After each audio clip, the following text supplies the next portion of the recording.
So if you're looking to buy a TV, either holiday 2020 or sometime next year for the next generation of game consoles or for PC, or just to upgrade for a future-proof looking television in the future, there are two things you need to look out for and look at when you're considering buying a TV. This is assuming you're willing to spend a chunk of change on a TV.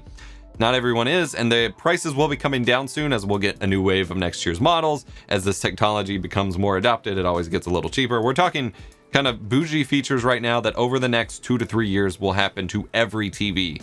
And so these are two important features that you need to look for when buying a TV.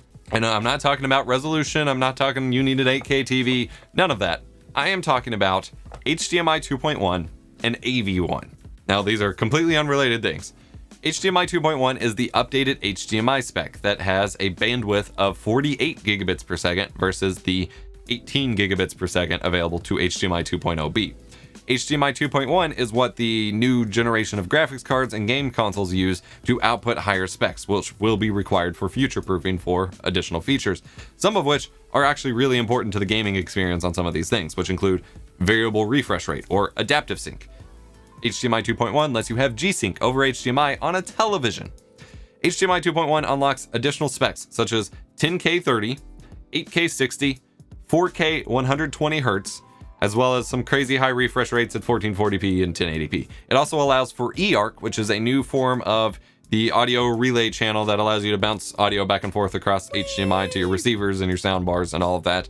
It also enables, as I mentioned, variable refresh rate, and as well as full HDR at a much higher HDR spec, and a bunch of other things. And this HDMI 2.1 spec is not backwards compatible with HDMI 2.0. That doesn't mean you can't use those devices in HDMI 2.0, you just won't be able to use the new modes. So, for example, I have complained that there's currently no sign of HDMI 2.1 capture cards coming to the market, and that means that the next generation of consoles, even if you have a TV that can play it, you can't actually record 4K 120 or 8K or anything like that just yet. Your new TV will support it, or if you get one with HDMI 2.1.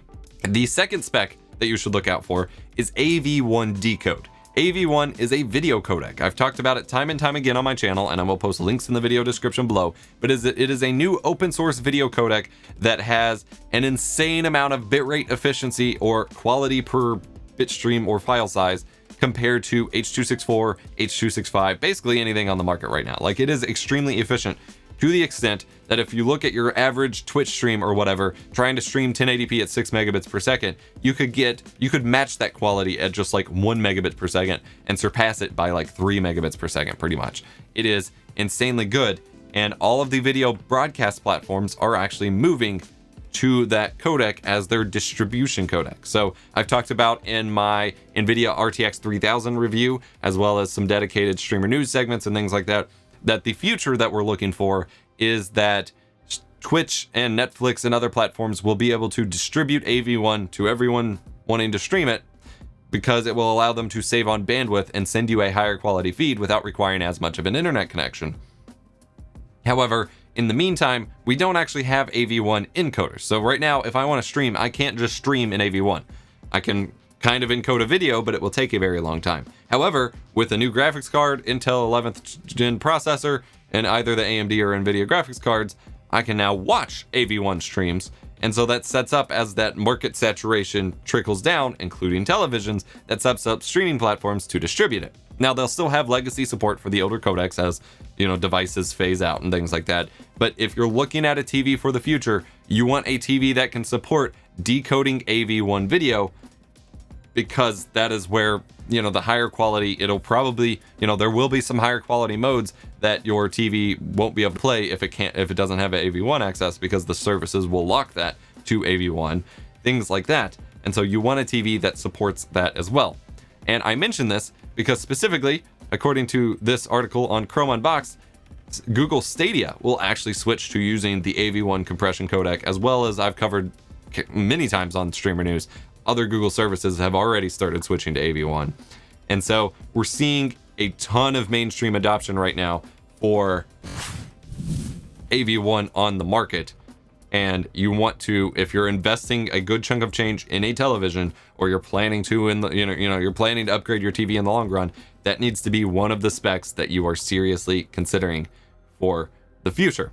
And with that, I have picked out my next TV. Now, I will say right now, this is not sponsored, anything like that, but I have done my research, listened to your all's recommendations, seen other creators like John from Digital Foundry test it out, and my next television that I am purchasing probably as soon as we get settled in the new space is the LG CX television, which is their latest, they'll have a new one next year, but their latest OLED TVs. It's OLED, it's one of the best OLEDs apparently for these kinds of specs, and it's available.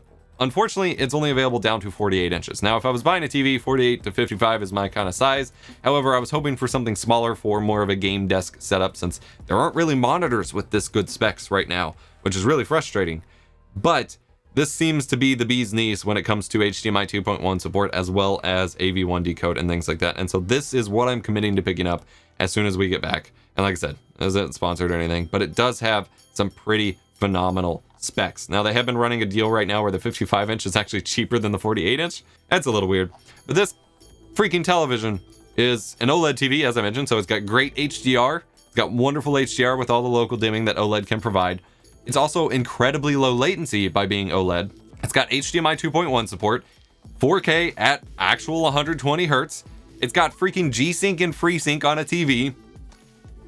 It's got, what else? It's got HEVC, VP9, and AV1 decode, and a bunch of other stuff. And apparently the speakers on it, according to my community manager, Isorb, who just picked one up, is also really good as well. So I am incredibly stoked. This seems to be the TV to get right now if you're looking for that kind of combination of great movie watching with the HDR as well as great gaming specs, and it seems to be kind of what I'm going for.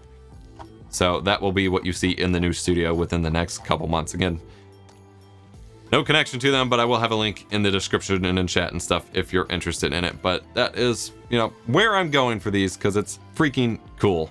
And I am always excited about new video broadcast specs and things like that. This video is sponsored by Nerd or Die's new Showdown stream package. Show your Twitch, YouTube, and Facebook audience the way of the samurai with 5 color options with an Eastern grunge style. Low frame rate animated scenes and overlay components with customizable widgets will elevate your stream production quality. This one is actually pretty cool, and I'm going to be taking a few elements of that to integrate into my stream layouts and video transitions and stuff like that, because it's pretty neat. Meets the kind of like Sekiro Shadows Die Twice kind of stream setup and things like that. It's got a lot of cool overlays, alerts. You've got stinger transitions. You've got a full chat layout box that honestly would probably fit a lot of other themes if you were looking for a more unique, you know, chat box as well. And you get full access to the source files if you want to purchase those as well. And this is one of their supercharged themes, meaning it's basically a one-click setup, even in OBS Studio, which is pretty nice. Head on over to eposvox.gg/nerdordie. Use coupon code EposVox to save 15%. Check them out today.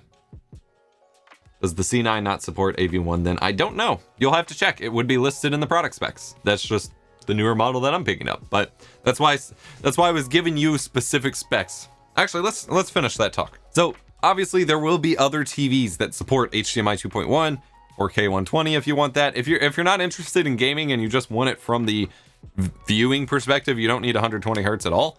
That was always a gimmick on TVs prior to it being like real 120 hertz for gaming. The 120 hertz processing, but not actual displaying 120 hertz was pretty much always a gimmick. There will be plenty of other TVs, and the idea is that over the next couple years, there will be a ton of TVs show up, especially on the budget side. We'll start seeing more of them that show up with HDMI 2.1 support, but you want to make sure that it has it and make sure that your specs list both HEVC, VP9, well, all three, HEVC, VP9, and AV1 decode. And there will be other TVs.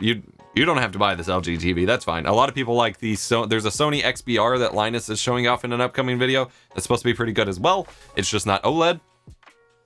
So there are options. Those are just the specs that you should look for if you really want to make sure you're future-proofed in a tangibly useful way. Like everyone's going to be like, oh, you need an 8K TV or you need whatever.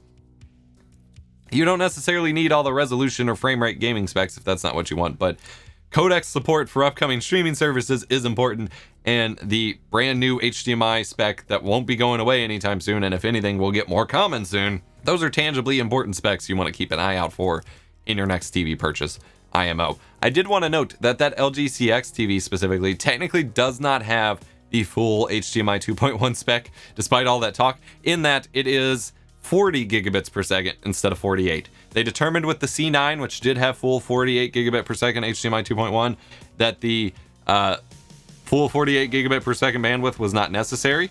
I don't know how it's cheaper to them to drop out randomly, like an arbitrary 8 gigabit per second worth of bandwidth out of the connection. Like, I don't know how that works for that to be a decision to make, because there's not a standard for that. They decided that they only needed 40 gigabits per second instead of 48. And so what that limits is no 12-bit display support. The display is only 10-bit. Even my video production monitors are not 12-bit. 99, no one's using a TV for 12-bit display. So they are correct in that that feature is not required, but I did want to note it regardless.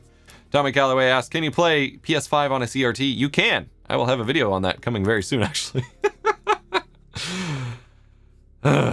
For the sake of thoroughness, I wanted to point out a Reddit thread pointed to me by a viewer, pointing out that some users, or a user at least, seems to have gotten some flickering when enabling VRR, or variable refresh rate, on the LG CX. And doing some Googling, I'm finding kind of hit or miss results as to whether people have it, and from what I can tell, it is most likely a setting somewhere, one of those auto lighting adjustments, one of those auto balancing things, because there's also reports of that happening in IMAX movies, which aren't variable refresh rate. So I'm thinking it's going to be user error. So whenever I get mine, I'm going to dive in and figure that out. And if I find a solution, or if assuming I encounter it at all, I probably won't.